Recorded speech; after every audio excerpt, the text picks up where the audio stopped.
So good afternoon, ladies and gentlemen. I'm just giving it a couple of seconds as people enter from the waiting room. So if you could just bear with us for a few seconds and then we'll get underway.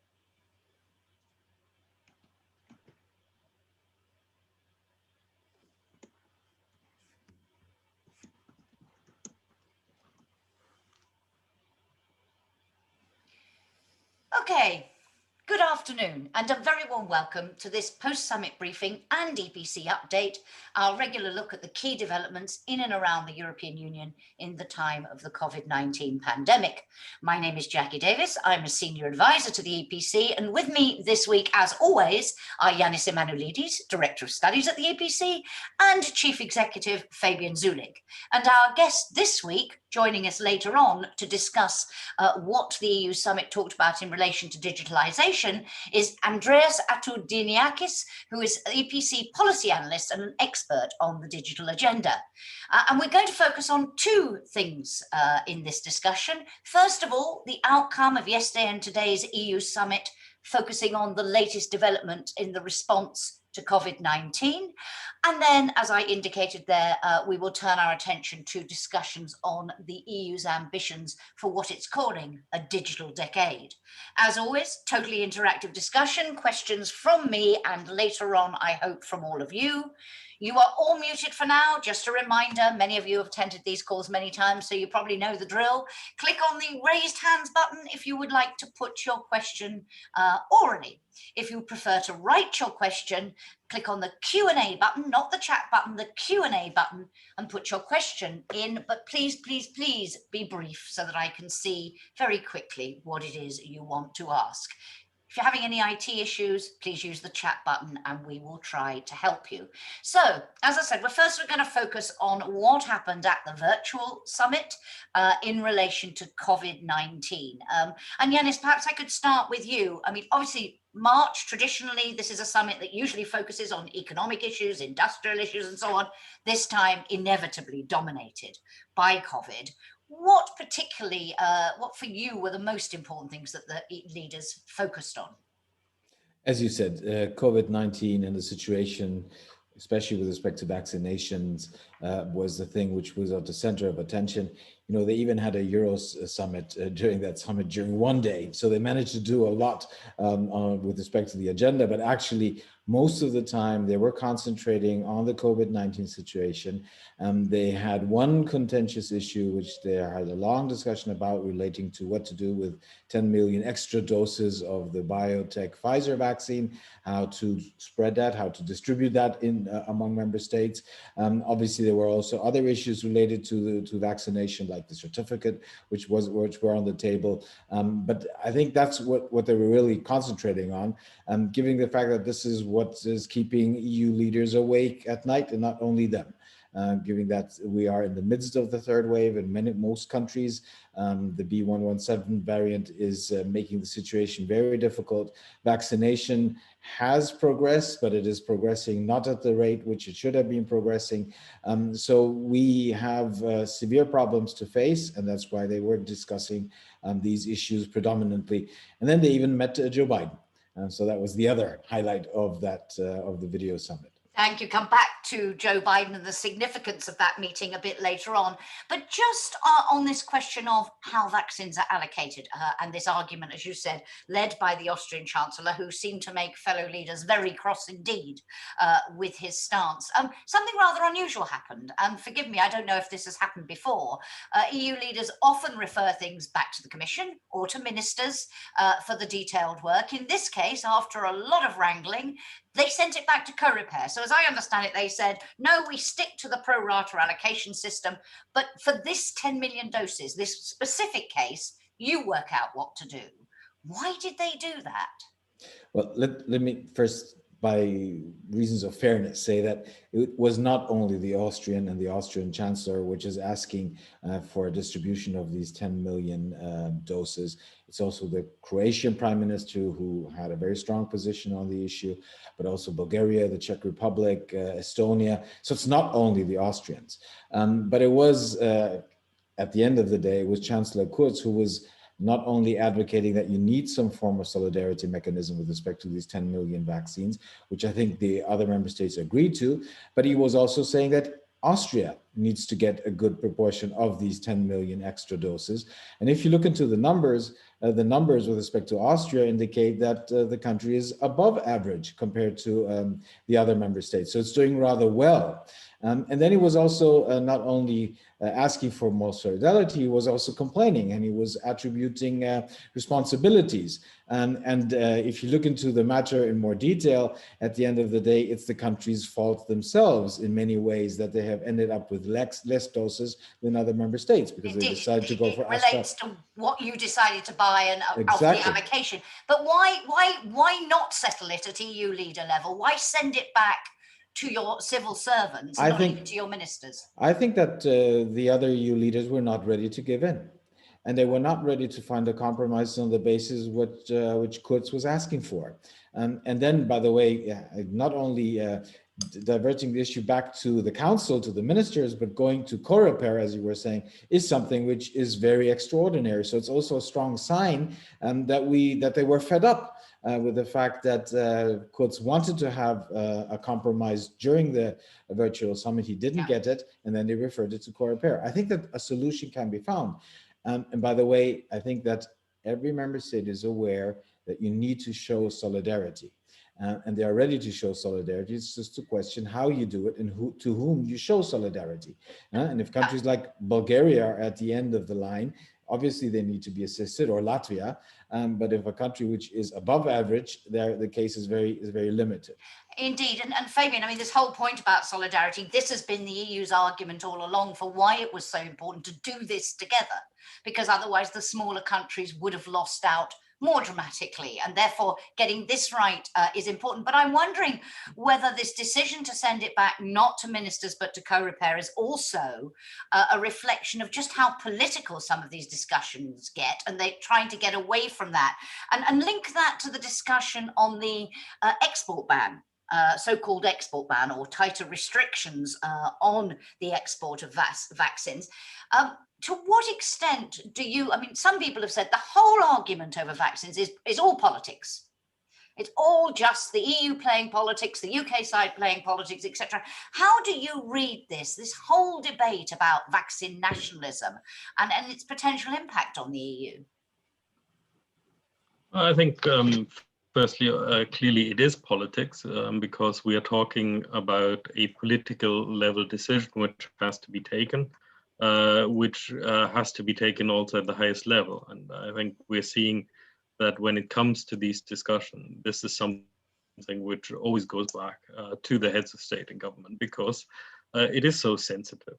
But it is also rather complex. There are many things which are playing into this. And I think some of the narratives which have been around are a little bit too simplistic. It's not the case that we have a European Union which is pursuing a course of export nationalism or vaccine nationalism, keeping things to itself. I mean, when we look at the numbers, we can clearly see that the European Union has exported a rather large amount of vaccines and not received any in return. I think there are questions here around how that interacts with contracts and what the obligations of private firms are. There are questions around how it interacts with confidence in the public. We've seen a lot of controversy. In some countries, there are indications that public acceptance of vaccines is falling, and that could be very worrying when we go forward. So it is trying to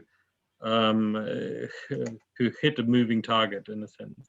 We need to do things as they are happening, and in the context also of ongoing difficulties around the right strategy. And I think what all of this shouldn't distract from is that unfortunately, a number of European member states have performed appalling when it comes to actually getting vaccines to people. But that's not necessarily caused by this cooperation at the European level or by the way the vaccines are distributed. I think the indications are that most of the problems have to do with national mechanisms and the way things are functioning on the ground within the member states. Absolutely. But Janis, coming back to what was actually decided, I mean, it seemed very conflicting interpretations of what was done on the question of an export ban, because it seems that the council did, in principle, support the new rules, and Emmanuel Macron called this an end to naivety from the EU. But on the other hand, they didn't seem to give it really very strong backing in terms of actually using it. So it seems as if they gave the Commission the power, although member states in the end ultimately decide, but not the political backing that would mean they really can use this weapon. What is your interpretation, and how likely do you think it is that we will see export bans in future?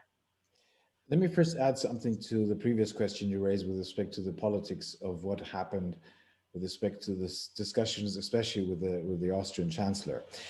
I think what it shows is, imagine if we would have not agreed in last June that there would be joint procurement.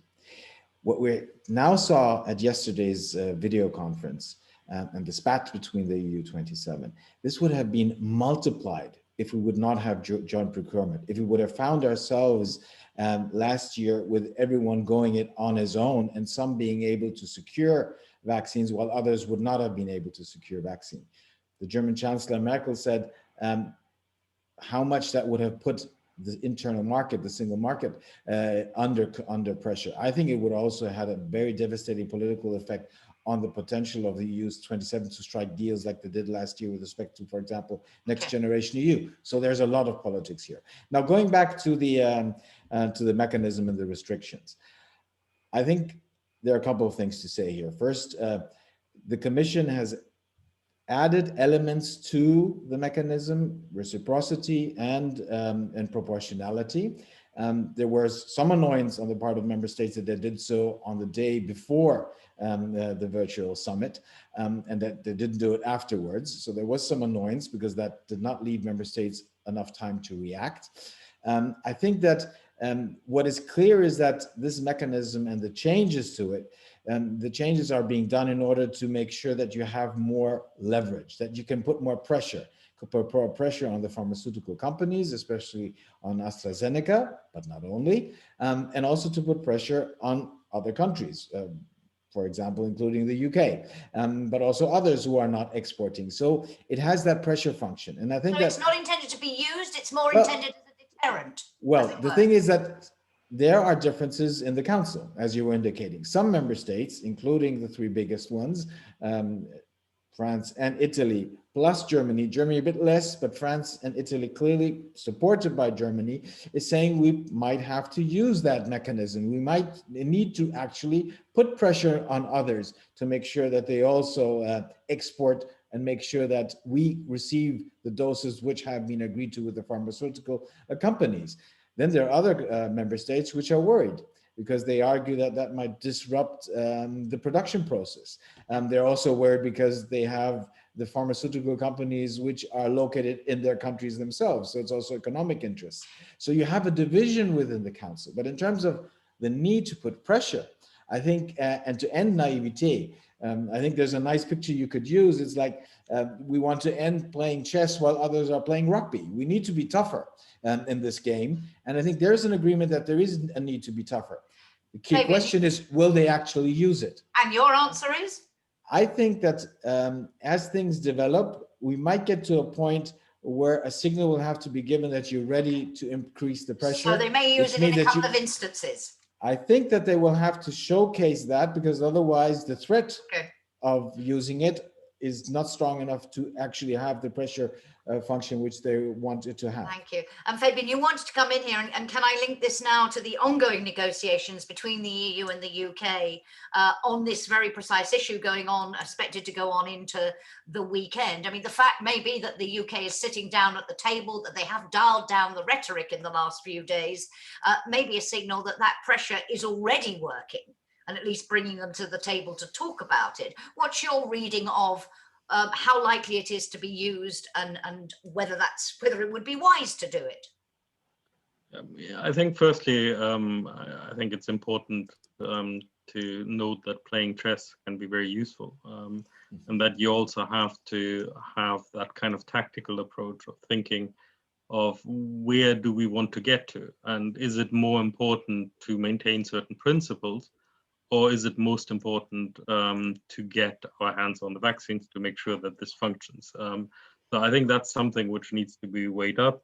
But I think the reality is, if you want to make a credible threat, you also have to be willing to use it. Because if the other side knows that you're not going to use it under any circumstances, then you might as well not make the threat. So I think this is a situation where it certainly is also in the interest of the European Union to signal that they would use it, but that they would use it in extremis, that it is not going to be something which will be the first thing on the table, but it will be the final option if they cannot get a resolution. And I think that is also coloring the approach to the UK, where, as you've said, the UK has turned down the rhetoric. In part, this is also because if the UK doesn't get the vaccines from the European Union, it has a major problem on its hands because of the way the vaccines have been administered in the UK. The UK has gone down the route of administering vaccines as quickly as possible in the first with the first dose. But if they now don't get the second dose quick enough, then it could jeopardize the whole strategy in the UK. So there is, I think, also a level of pragmatism on the UK side. So I would expect that they will find a solution between them. That doesn't mean that all the conflict is stopping here. I think this will flare up again. But I think for now, they will find a pragmatic solution. Janis, you wanted to come in. Can I, because in the interest of time, ask you to respond? Please do react to that. But also, in terms of you hear a lot of people in the European Union, in Brussels, saying, oh, this will blow over, in the sense that the EU will catch up in the second quarter. The EU will catch up with the UK, and by the summer, we'll all pretty much be in the same place. My question to you is, do you share that optimism? Are we on the right track to achieve that? And if we're not, link it to the conversation about the vaccine passport, as I call it, or the digital green certificate, as EU leaders prefer to call it.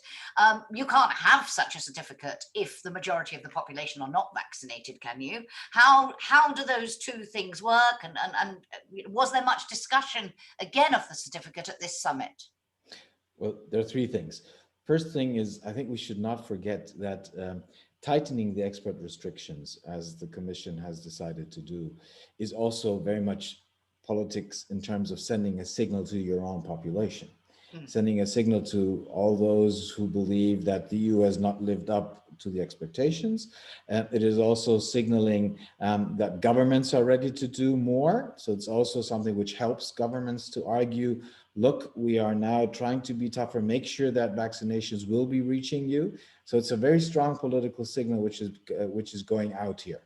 Now, with respect to what the expectation should be, I think we can expect that the situation will improve gradually.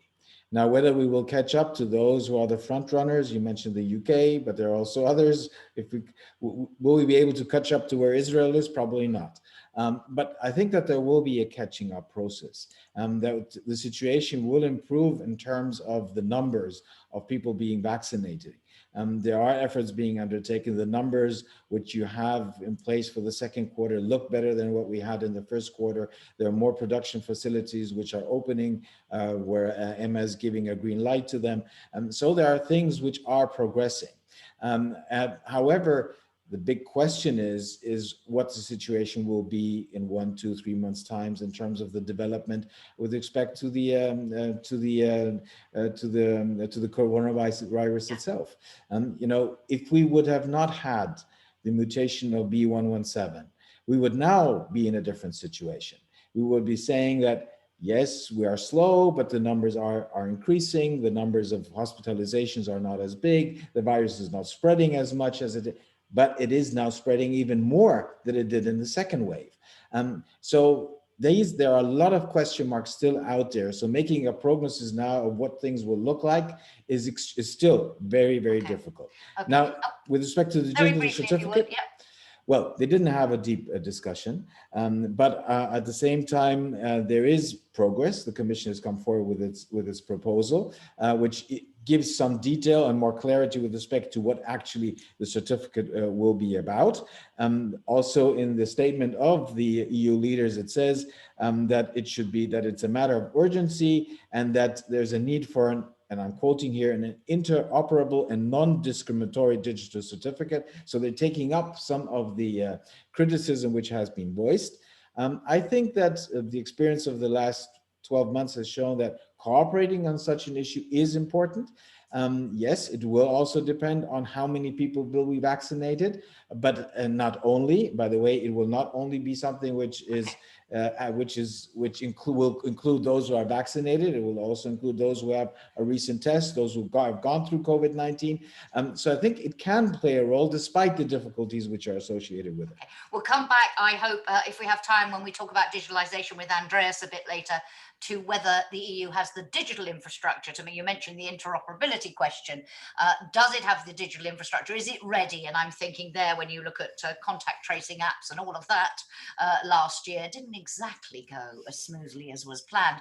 But Fabian, can I just turn to the question of the economic impact of all of this? Then we'll talk about Joe Biden, and then I want to bring Andreas in. But on the economic side, I mean, these delays, these difficulties that we're facing, can we measure what the economic cost, if the EU doesn't solve these problems, doesn't get it right, will be? And whether this is beginning to point, you've said before in EPC updates that you believe that the deal that was struck, that historic deal, EU Recovery Facility last year, would need to be supplemented at some point. Emmanuel Macron said yesterday, Next Generation EU would need a boost. There would need to be more. Does all of this make that much more likely? Do we know what this really means in economic terms? I think nobody really knows what this will mean in the end, because these are structural changes which will have long-term repercussions. They will change the way our economies function. They will change jobs, they will change sectors. In many sectors which had a particular vulnerability to this crisis, we're not going to go back to what was there before the crisis. But what we are seeing now is unfortunately also what people have warned about, that if you have second waves, if you have third waves, if you have to keep going into lockdown, into shutting down particular parts of the economy, then you're prolonging the impact and you're deepening the impact. Rightly so, because you have no choice. But in the end, for example, when it comes to indebtedness of companies, the longer this goes on, the higher the indebtedness of companies is going to be, and the more problems will then come later on. So yes, we do have to start thinking about what is the right tactic for the economic recovery, also taking into account that the indications are unfortunately more and more that we will have to live with some form of COVID-19 for a long time to come. And we have to start thinking about what that means for Next Generation EU. But before we can even get to that, we should recall that Next Generation EU is still not there, because we are still waiting for the ratification of the own resources decisions in a number of countries. So first we have to make the step of getting this on the road before we even start the discussion on the next steps, which undoubtedly will be necessary. And was there any reaction to Emmanuel's suggestions that we do need to start thinking about this now? Was there any reaction from EU leaders? Is there an appetite yet at EU level to start looking at this when, as you point out, many countries haven't ratified the first one yet? I think there will never be a real appetite to talk about this. I think this is more about, will necessity put it on the agenda? So for the moment, I see this as a signal. It's to say this is something which will have to be in the agenda in future, but it is not a discussion for the moment. And it also has to be said that we are now re-entering a period of political instability. We've already entered the election campaign in Germany. We will have the end of the era Merkel. We are looking to the French presidency next year, the French presidential election, which will come after that. And we know that any discussion around this kind of topic, any discussion around money is highly political. Yeah, and very striking what happened to Angela Merkel this week when she announced a very hard lockdown for Easter, and then 24 hours later reversed herself and said, it's all my fault. Speaking as a Brit, not used to politicians who say mea culpa so strongly. Again, you know, the politics of this is so difficult. It'll be interesting to see what impact it has. Janis, I know you want to come back in, but we need to move on. I want to talk about Joe Biden, and then there's a gloriously provocative question to the two of you, which I want to put to you, and then we'll bring Andreas in. But on Joe Biden, he joined the meeting. This is one of the joys of a remote meeting. He can join relatively easily. And afterwards, Angela Merkel described it, and I'm quoting, as an initial getting to know each other session. But she said, as a gesture, it was very, very important. First of all, do you both agree? And secondly, in terms of specific issues, I know they touched on China, talked about Turkey, talked about Russia, and there was also an intriguing bilateral meeting between Joe Biden and the Greek Prime Minister immediately after the summit, which I think probably ruffled some feathers. Why does he get this attention linked to that Turkey discussion? What's your analysis of the importance of this call and what was said? Same question to both of you, fairly briefly if you can. I know it's impossible, but that's the nature of update. We'll try our best. I think that it is important. It is a very strong signal. It's a very strong signal towards the EU27. By the way, it's also a strong signal within the US itself, that you actually will try to do what you have been saying, which is intensify multilateralism, go back to your traditional partners, be supportive of their causes, play a role also when it comes to issues which are of particular importance for your partners, in this case, the EU27. So I think that this is something which is a very strong sign. By the way, it's also a strong sign, that's a political coincidence, that this meeting took place in the week in which we had an escalation in the EU-Chinese relationship, which is something which is extremely high on the Biden agenda. There are, no differences in Washington when it comes to the relationship with China, and that there is an adversary and that this is an existential threat. So it is something which was important and has been important. With respect to some of the things which you mentioned more concretely, yes, Turkey was something which President Biden mentioned when he was addressing the EU27 leaders. And the fact that after the summit, he had a bilateral exchange with the Greek Prime Minister, which, by the way, in Greece, you were celebrating yesterday 200 years of independence. So it was also a particular day from a Greek perspective. But the fact that he mentioned Turkey in the exchange with the 27, then had the meeting with the Greek Prime Minister was a strong signal, that the US is back, that Turkey is an issue of concern, that the Eastern Mediterranean issue and the wider region of the Mediterranean is a concern, and that Washington cares about that and is ready to play a role. So Biden himself was sending very strong signals to the EU27 that the US is back, that he's serious, and that he also expects that Europeans will be serious and will be supportive of some of their causes. And China, I think, is top on the list. Fabian, a word, if you would, on China. As Janis was saying, a key moment with that tit-for-tat sanctions we've seen more in the last 24 hours or so. Do you think we are now seeing the emergence, or will see the emergence, of a common agenda? There was that criticism of the investment agreement done in December, that it was done before the Biden administration came in, some in Europe saying we should wait and work together. What's your reading of that and the broader significance of the exchange that Joe Biden had with EU leaders last night? I think looking at the investment treaty itself, clearly this is deeply in trouble now. Some of the sanctions from the Chinese side were aimed at parliamentarians in the European Parliament. I cannot see that the European Parliament will pass the investment treaty if these sanctions are still in place. So we already have an escalation in that, and in some ways that has almost automatically put the European Union into one camp with the United States. Also, as a side remark, the UK is also going down the same route. So this looks much more like the Western alliance of the past than it has for a long time. But I think while we have, of course, a much more constructive start to this relationship than we have experienced with Trump over the last years, America will also expect certain things in return. And it will not be easy for Europe to fulfill that. I think we will see that the US has also got its own interests firmly in mind.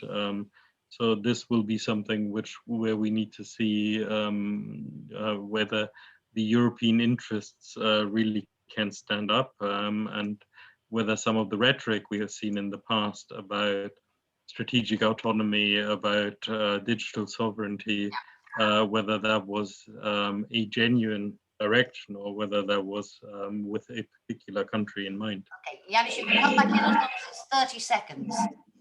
30 seconds. Well, I think that in a situation like this, with respect to EU-China, there's need to de-escalate.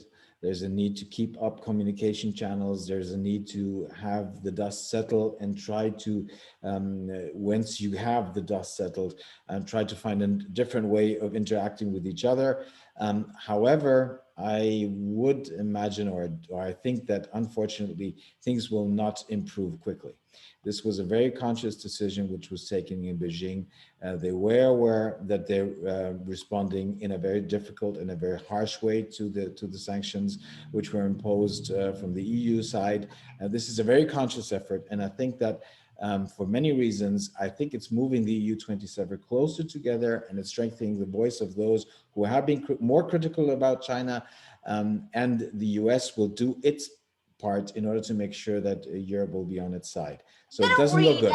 I'm going to read out the provocative question, and then I'm going to let you think about it while we talk digitalization and come back to it right at the end. It's a question from Andreas Petersons, who says, listening to this update, it seems that the chaos has reached another level. Could we perhaps take a step back and reflect? What would Fabian and Janis do if they had the powers, as von der Leyen and Michel, you could decide which one of you is which, to make things straight in the EU? And he sees as a reflection of this chaos, vaccines, and he talks about vaccines and anti-COVID medicines, perhaps, Russia-Turkey provocations, UK madness, digital world reigning in big tech, how? So question for later. So give you a little bit of time to think about it. If you were Ursula von der Leyen and Charles Michel, what would you do to make things straight, is the question from Andreas. Come back to that. But now let me bring Andreas into the discussion. Andreas, it's very good to have you with us. Thank you so much for joining us. And Andreas, as I mentioned right at the start, this summit normally focuses entirely on economic issues. But this time, obviously, because of COVID, things were different. But when they did turn their attention to economics, big focus on the digital agenda, on the decade of digitalization, as they call it.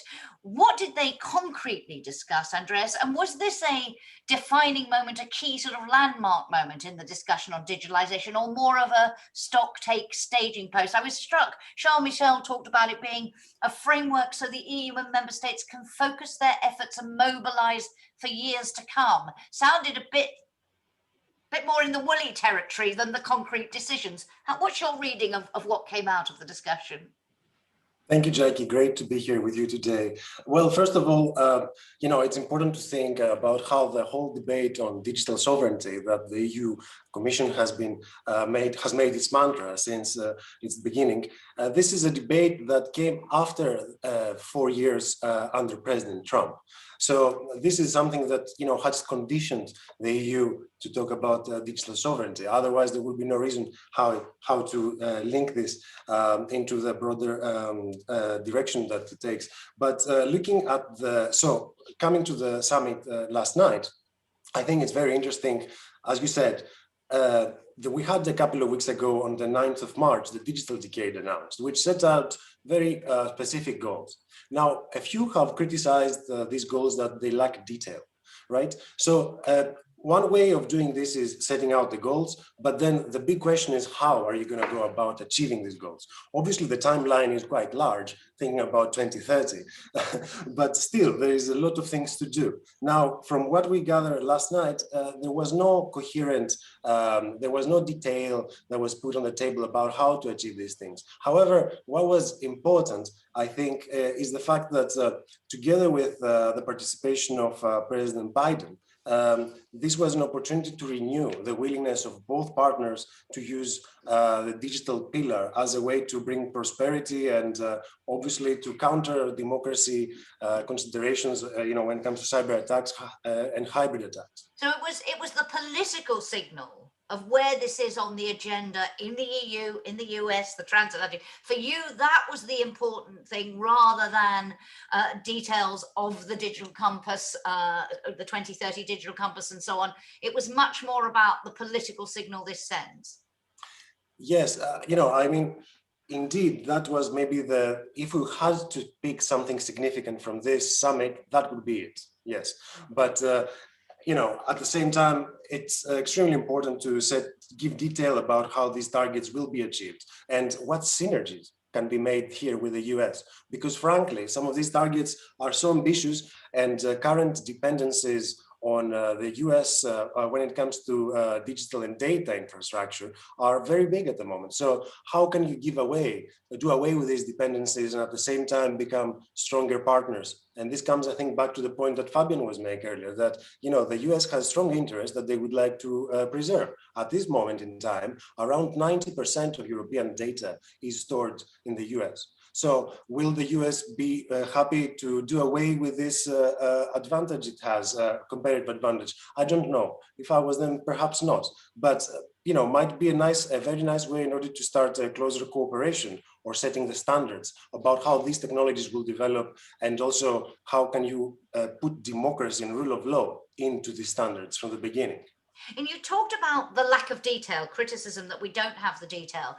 Nevertheless, what does the 2030 Digital Compass, what are the key priorities, the key areas of action that it identifies? And when do we get that detail? Because without it, the political will is all well and good, but without it, we don't begin to deliver. And as you pointed out, 2030 is sort of round the corner in digital terms. Well, first of all, let me just say that we have made our recommendations from the EPC to the Commission, and specifically with a view to attaining some sort of digital sovereignty. These recommendations were also picked up by the Council think tank review in January. So these are very much in line with what we thought would be the key priorities to address. And namely, these are increasing the EU's ability to produce its own semiconductors, so the little chips that power our mobile devices at this moment as we speak. And then a big target has been about fully unrolling 5G targets by 2030, so that all households and all remote places in the EU can have connectivity. And then other issues that were mentioned was about enabling SMEs to digitalize by 90% by 2030, and digital skills for citizens at 80%. Now, two more issues that were mentioned, and I think this is where the devil is in the detail, is about the data sectoral spaces and the Digital Services Act, Digital Markets Act. Now, these last two, the data sectoral spaces, this is going to be a key priority in order to unleash the potential of data in the EU, especially with a view to helping industry to become more competitive, come up with new products, new ideas, release bottlenecks from supply chains. This is going to be key. But at this point, we lack the data infrastructure, and we don't have the infrastructure to have this data circulated and reused using cloud services. Now, don't want to get into too much detail about how these things work, but the main point is that we have regulations that are tabled about how to achieve these things. So we have the Data Governance Act that has been tabled and now is debated, and now we also have the Digital Services Act and Digital Markets Act. Now, we have the regulations, but we need to see them going past the post. We need to have them applied so that then the private sector too, at a moment where they're overburdened with well, their economics are not so good. They would like to have this clarity so that they can grow and innovate in a recovery. Thank you very much. Fabian, from your perspective, how important was this meeting? And if I could just link it to the discussion about Next Generation EU and recovery, of course, the Commission has put using the recovery money at the service of the digital and the green transformation. Do you believe there is genuine political will when we start to see this money actually being dispersed and the projects being chosen and so on, genuine political will to use this money for those purposes? Or will the demands, at a time when governments and budgets are under such huge pressure and COVID has created so many challenges, do you think there is a risk it will go by the wayside? So how important is this moment, and is there the will to deliver, do you think?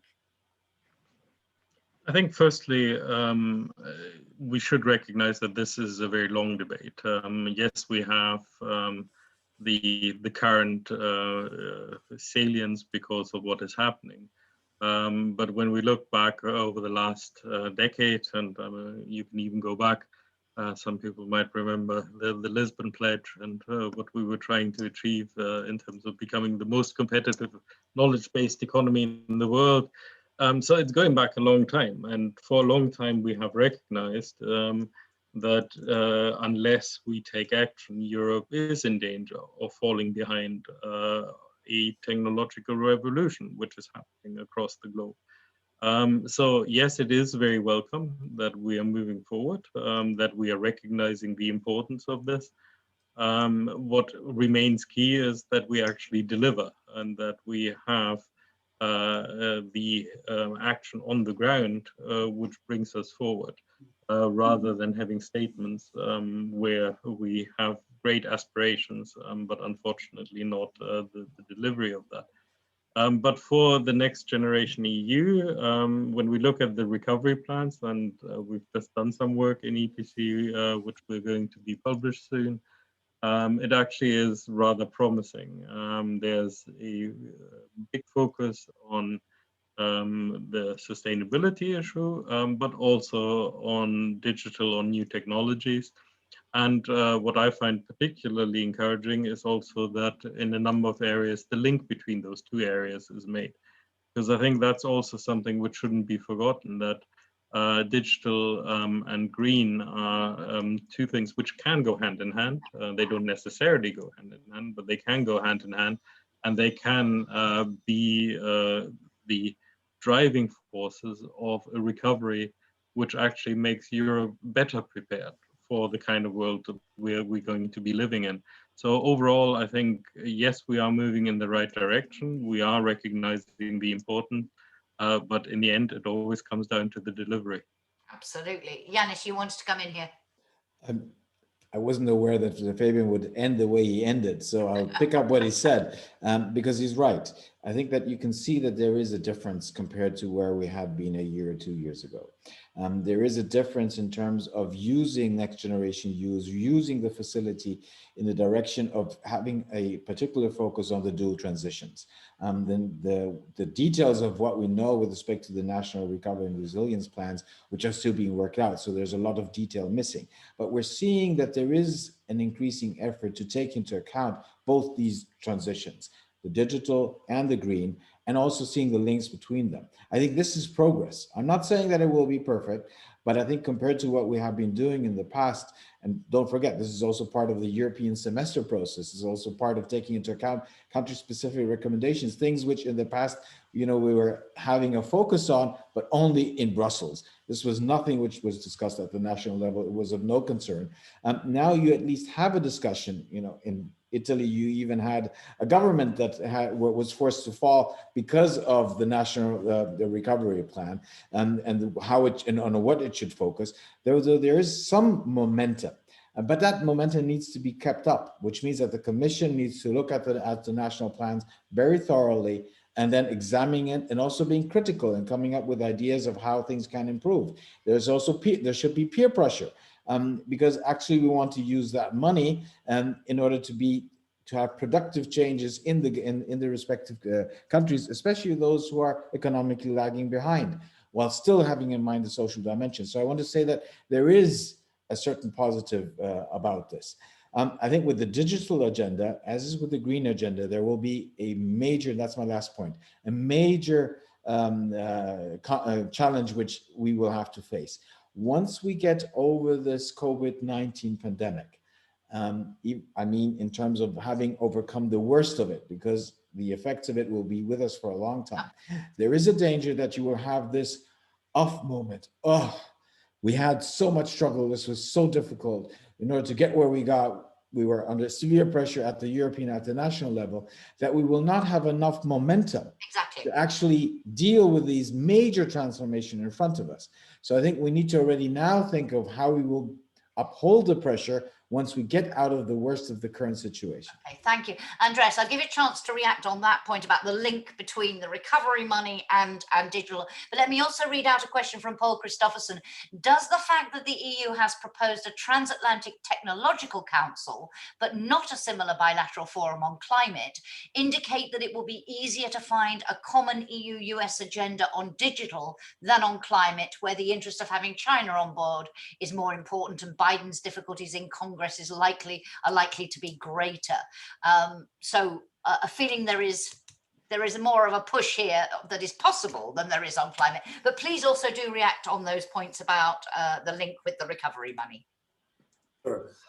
Well, yes, definitely. You know, EU and US have made made this. They had expressed their willingness openly about greater cooperation, especially with regards to digital, I guess, because the main reason here is digital has become the center of the world at this point. And also there are such big vested interests for this sector to continue growing and innovating. The US has some of the biggest companies in the world that are active in this field, and some of the companies that are the most innovative in some of these breakthrough technologies that we want to see by 2030 flourish, so such as AI. So obviously, I think, you know, maybe the conditions are ripe for a transatlantic council on tech already. Because you see also that there are very big competitors in this same sector by other countries that have more authoritarian regimes in place. And so this is also an existential question about how can you help the digital sector grow in ways that are compatible with our values and tradition. And now, but when you come to the environment, and this is, you know, no less a big question, obviously, but you know, the goals are quite clear. I mean, when it comes to how can we deal with this, you know. So I think, you know, while the environment is a huge issue that one country cannot tackle alone, on the other hand, digital is an issue that the US, together with the EU, stand a better chance of dealing with. Obviously, no meaningful partnership on digital would be made without China. But if it needs to, there are still chances of, you know, making a splash, so to speak. And that link with the recovery fund, let me just throw in also another question before you pick up on that point from Matti Manonen, who says Europe is lagging behind and the US and Asia are moving fast in digital. How to speed up the European digital development for real? Next Generation EU is too slow again, says Matti. Is it too slow, or is it really an instrument, you think, Andreas, that can make the difference? And really, because people are saying COVID, this recovery fund is a moment of opportunity if we play it right. Thanks. Well, you know, I mean, in a way, we wouldn't be talking about digital sovereignty if we were not falling back in progress, right? So, you know, it's obvious, I think, that other competitors in the world are doing very fast advances in this field. Just to say, though, that with the recovery money that is expected at least 20% to go into the digital sector, together we need a plan about how to do that and about how to make the most of this money. Because in the past, other programs have existed about helping SMEs in the private sector to digitize. But, you know, this is a lot of a concerted effort that needs to take place in a way that maximizes the chances of this. I mean, this sounds all a bit too general, but at the same time, it's very hard to see how at member state level countries will decide to spend this money and how on digital.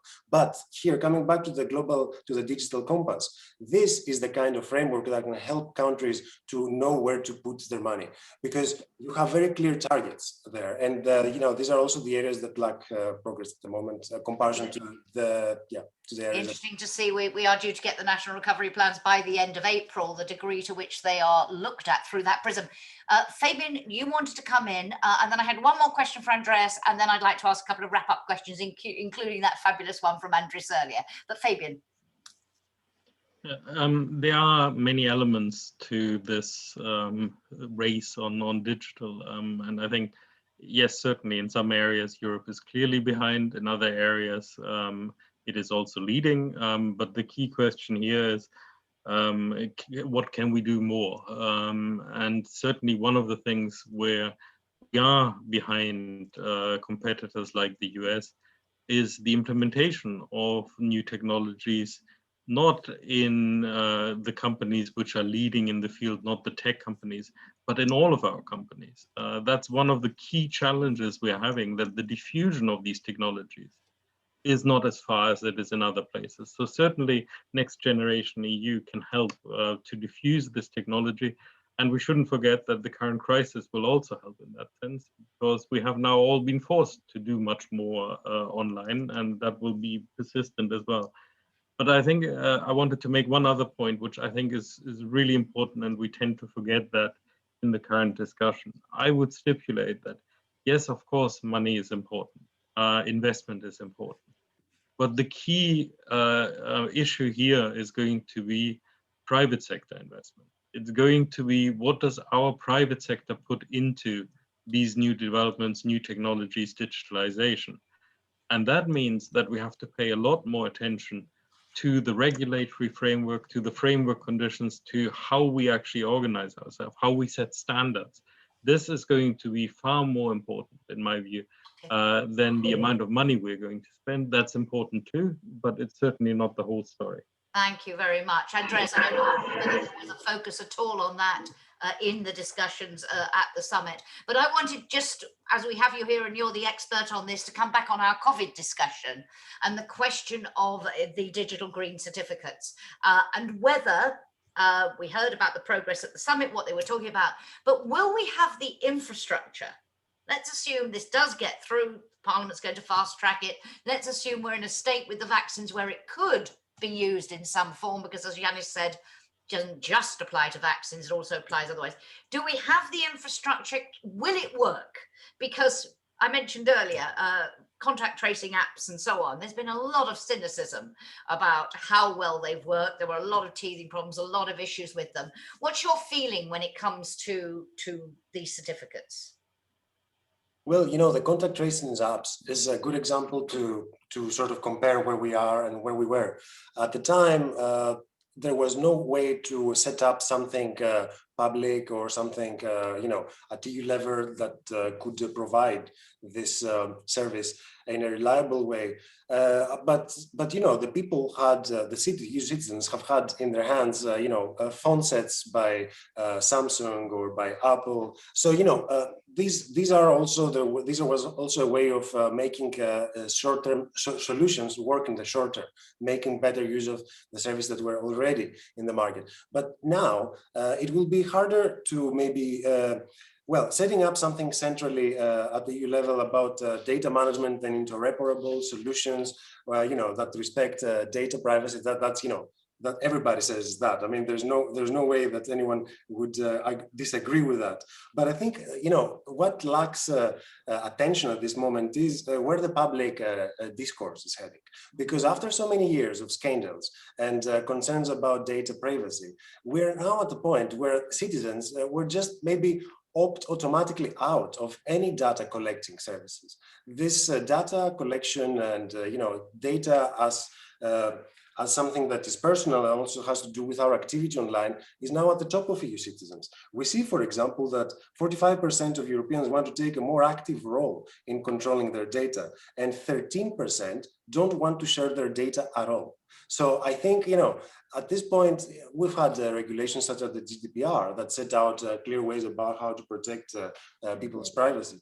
But we need more than that. And if we have a solution that's not working properly at EU level with regard to the digital green certificates, that will eventually bring citizens' trust even lower. And with a view to attaining the 2030 targets, this is crucial to preserve. Absolutely, and striking that Belgium, one of the countries that's been more hesitant about the certificate, that's a big part of the reason why. Janis, again, I'm sorry, but it'll have to be 30 seconds because we need to move to some conclusions, but I will bring you in, please. And you can hold me accountable for this. Okay. I think if you compare the certificate to the contact tracing app, which hasn't worked, in most cases it doesn't work, and at the European level it never worked. But I think this is more complicated than the certificate. The certificate is something which is more targeted. I think that there are pressures coming from citizens saying, I want to travel, I want to not lose another summer. And I think there's also more of a readiness to be sharing data if need be.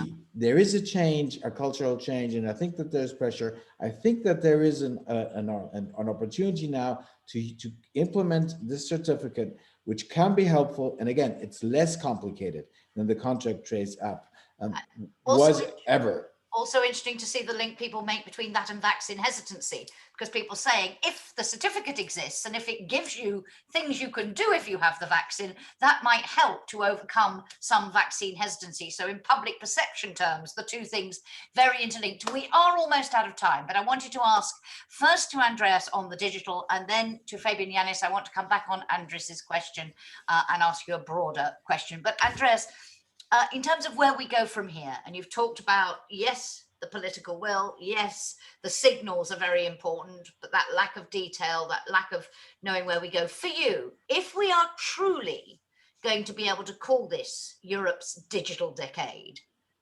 and make sure that in sovereignty terms, digital sovereignty, we really do get there, what for you is the key next step? What needs to happen next? Well, definitely what we need to do, you know, the EU has made some first steps in making, you know, putting down regulations about how big tech and big companies should, you know, take responsibility for some of the, you know, content that we see online and perhaps also the fair competition in digital markets. So what's important now is to see similar developments happening in the US. These are companies with a global reach. They cannot be regulated just in one place. Yes, you know, there are ways to do it, but it creates friction. Now we need to find a way so that we bring together the US. And we see that there are developments in the US. For example, Amy Klobuchar has presented a bill at the Just Competition Committee in the Senate, which is about basically antitrust enforcement in the digital sector. We also see the GDPR had a big success. Yes, of course, we know that. But then the biggest question is about how can we ensure that public discourse takes place online in ways that does not undermine political discourse. And this is where the Digital Services Act of the EU is targeted at. Final point, the G7 in June, it will be the first time that EU will be meeting with their US counterparts. And that will be a great opportunity to discuss, you know, in greater detail how this can be achieved by the world's biggest economies. And final point, there is no way forward without, you know, at the same time, you know, thinking of digital sovereignty as a concept that's problematic in a way, because, you know, how can you balance digital sovereignty with keeping markets open?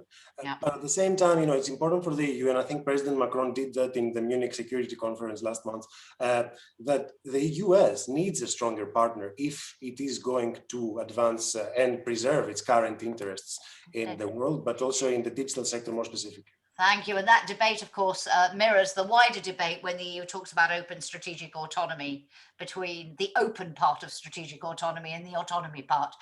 Thank you so much, Andreas. Different question to the two of you. Fabian first.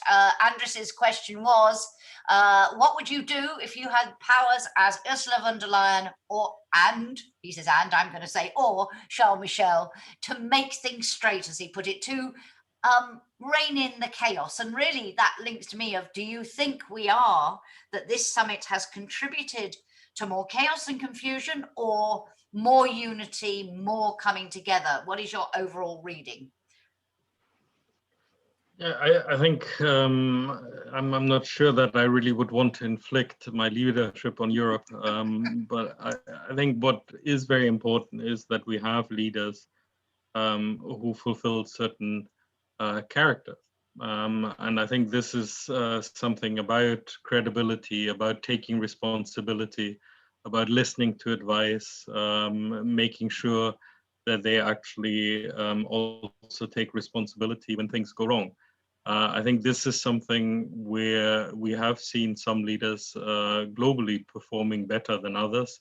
And I think this is important because it then leads also to a question of trust. I think when it comes to individual decisions, I think we have to be fair also to say that this is an incredibly difficult time.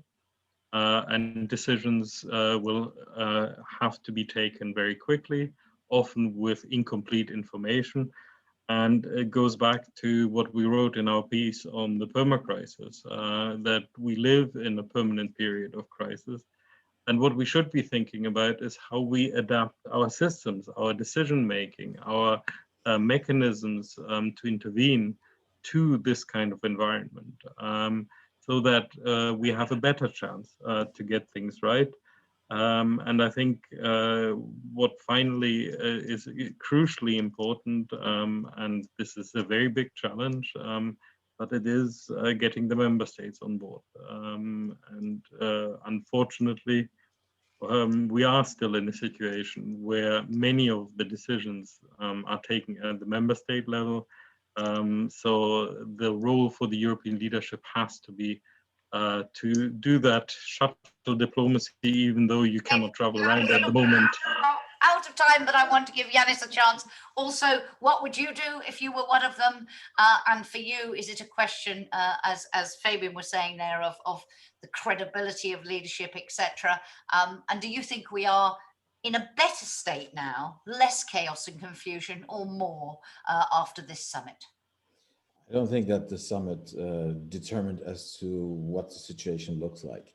I think what we're seeing in many member states, so we're looking at Europe now, is that there is a deterioration of the situation. Numbers are going up. The third wave is hitting us.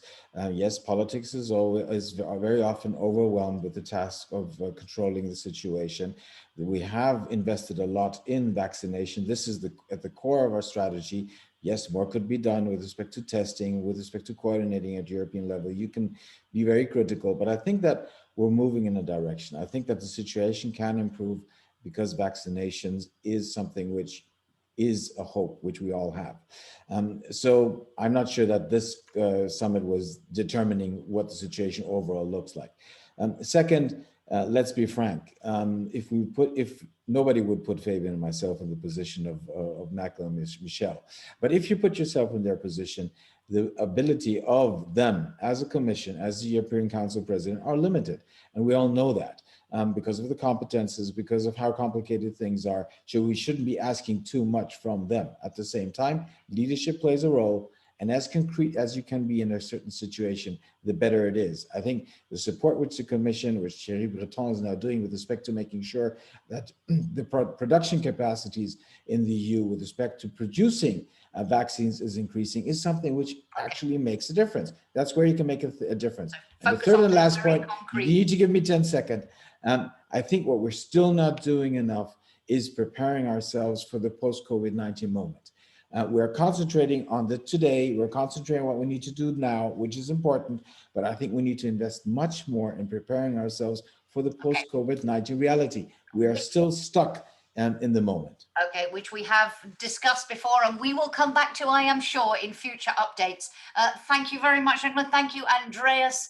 It was really great to have you with us for the update. Thank you so much for being with us. That is all we have time for. Just a couple of publications. I'm not sure one of them we can call, whether you call a podcast a broadcast. I just wanted to draw your attention that the EPC has issued a podcast on vaccine passports, which is available on Spotify, on SoundCloud, and on the EPC website. Just also draw your attention to a paper this week by Andrew Duff, gloriously entitled Europe After the Brits. I commend that to you as a good read for the weekend.